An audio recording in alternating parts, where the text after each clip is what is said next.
Mahigit isang siglo na ang lumipas, ngunit tila hindi pa rin natatapos ang mga suliraning minsang sinulat ni Rizal. Nagbago ang panahon, ngunit nagbago na rin ba ang ating lipunan? Noong unang panahon, ang mga Kastila ang punot dulo ng ating paghihirap. Ngunit naiiba ngayon. Tayo na mismo ang pumipili ng mga lider na magdadala sa ating bansa sa alanganin. Mga lider na walang ibang inisip kundi ang pansariling interes lamang. Samahan niyo kaming ihambing ang mga isyong panlipunan noon sa kasalukuyan.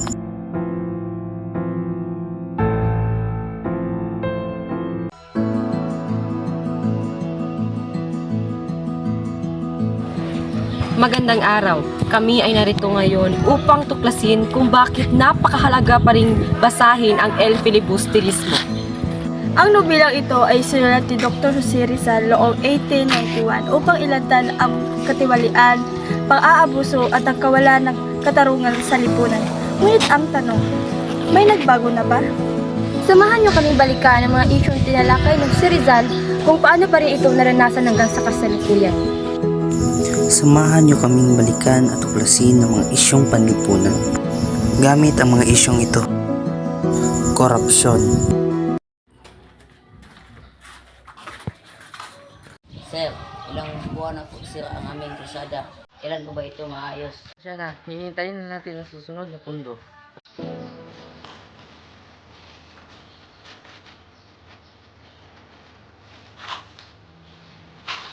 Ayon sa balita, nailabas na pala ang pondo para rito. Saan kaya ito napupunta? Katulad ng ipinapakita ng El Filibusterismo, ang korupsyon ay nagpapahirap sa mga mamamayan. Kapag inuuna ang pansariling interes kaysa paglilingkod, lahat ay naaapektuhan. Hanggang ngayon, isa pa rin ito sa mga hamon ng ating bansa. Talagang maging mapanuri at responsable ang bawat mamamayan. Hindi pantay na edukasyon. Wala pa rin akong maayos na gamit sa pag-aaral. Minsan napaisipan ko lang tumigil. Huwag kang susuko. Ang edukasyon ay ating sandata para sa kinabukasan. Sa El Filibusterismo, ipinaglaban ng mga estudyante ang karapatang magkaroon ng mas mabuting edukasyon. Hanggang ngayon, marami pa ring mga kabataan ang nakararanas ng kakulangan sa oportunidad. Edukasyon na hindi dapat maging pribilehiyo lamang ng ilan. Ito ay karapatan ng bawat Pilipino.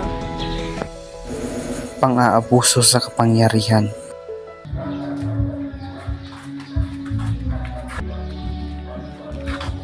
Sir, maaari po ba niyo kaming tulungan? Ngayon, marami pa akong ibang asikasuhin. Kapag ang kapangyarihan ay ginamit para lang sa sarili, nawawala ng tiwala ang mga mamayan. Ito rin ang ipinakita ni Rizal sa kanyang nobela. Ang tunay na lider naglilingkod, hindi naghahari.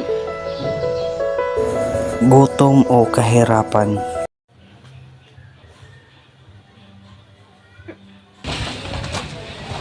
Ravi, okay ka lang ba?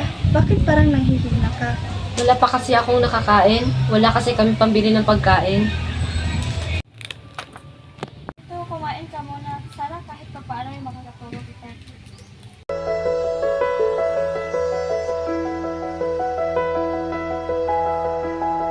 Hanggang ngayon, marami pa rin pamilya na nakakaranas ng kahirapan tulad na ipinakita sa El Filibusterismo at gawa ng paraan upang mabawasan ang kahirapan ng ating lipunan.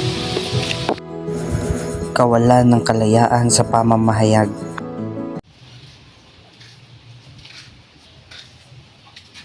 May gusto sanang salita tungkol sa mali yung nangyari. Kung natakot sila, mapahamak. Kung alam nating may mali, bakit walang nagsasalita? Dahil takot silang maparusahan o mapintasan. Pero kung lahat tayo ay mananahimik, walang magbabago. Hirap magsalita kapag may kapalit na panganib.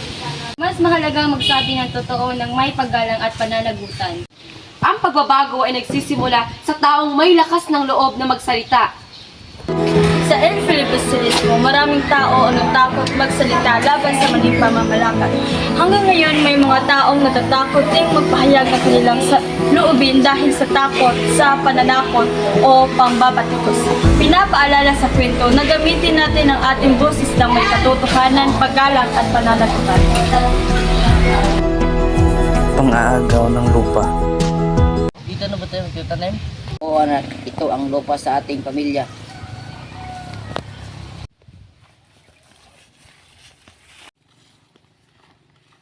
Ngayon sa amin na ito. Dito kami nabubuhay. Utos na, kailangan na ninyong umalis. Wala na ba kaming magagawa? Desisyon na ito. Pili natin. Pang-aagaw ng lupa ay nagdudulot ng pagkawala ng tahanan at kabuhayan ng maraming pamilya. Noon pa man ay nangyayari na ito at hanggang ngayon ay may mga magsasakang patuloy na naapektuhan. Dapat igalang ang bawat karapatan ng isa upang magkaroon ng patas at makatarungang lipunan.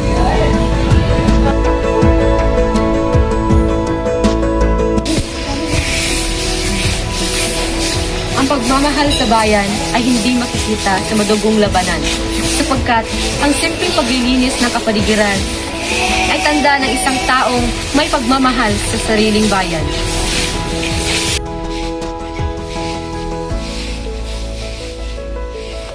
Madaling sabihin na mahal mo ang iyong bayan.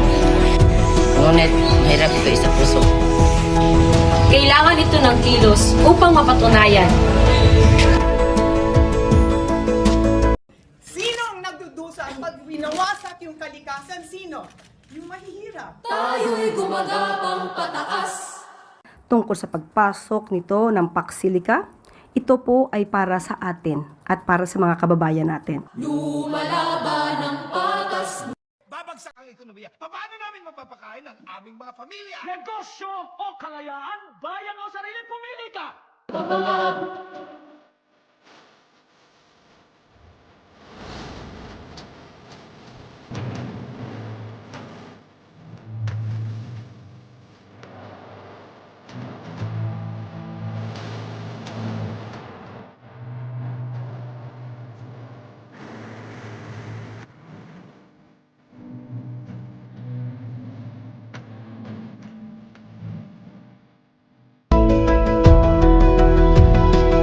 Ito ang ilang halimbawa ng naranasan ng ating bansa.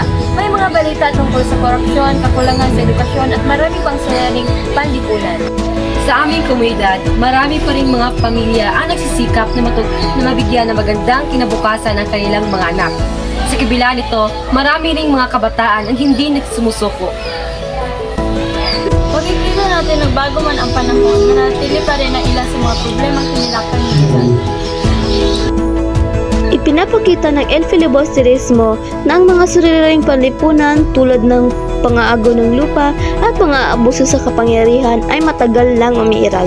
Sa pamamagitan ng nobelang ito, natuto tayong ipaglaban ng ating mga karapatan, tumindig para sa katarungan, at maging responsable sa pagbuo ng isang makatarungan at maunlad na lipunan. Ang mga aral nito ay nananatiling mahalaga hanggang sa kasalukuyan.